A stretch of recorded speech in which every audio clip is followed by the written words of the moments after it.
It is important to save the Clinics banks as any payments from / to bank will require selecting the correct bank. Go to the admin page. Click Details.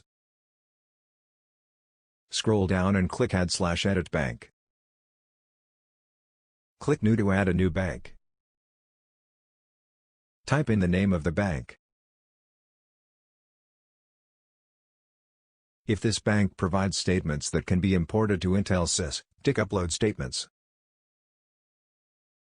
Here, you can enter any details that should show along with the bank information in the Clinics invoices. In this example, we enter account No. Type in 1234 as the account number. Click Add to save. To check the bank that we just saved, search by the name.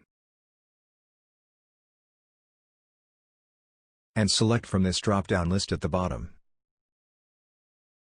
You can now edit and save by clicking Edit or delete this bank by clicking Del.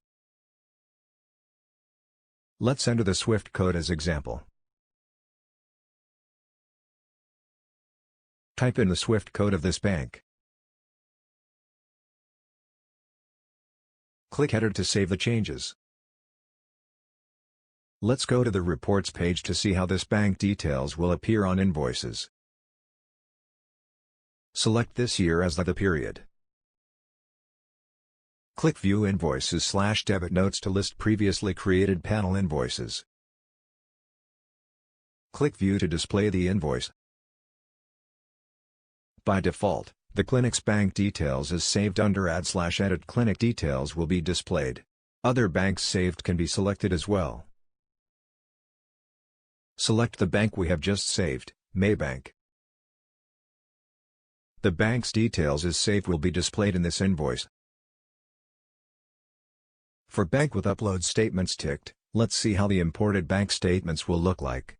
Go to the admin page. Click Account. All the Clinics banks saved will be listed here.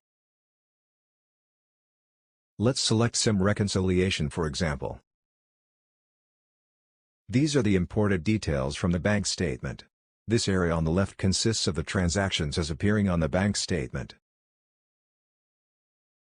This area on the right consists of the transactions saved in Intelsys. All the bank's transactions should be matched with transactions recorded in Intelsys. More on this on bank reconciliations. That's it. You're done.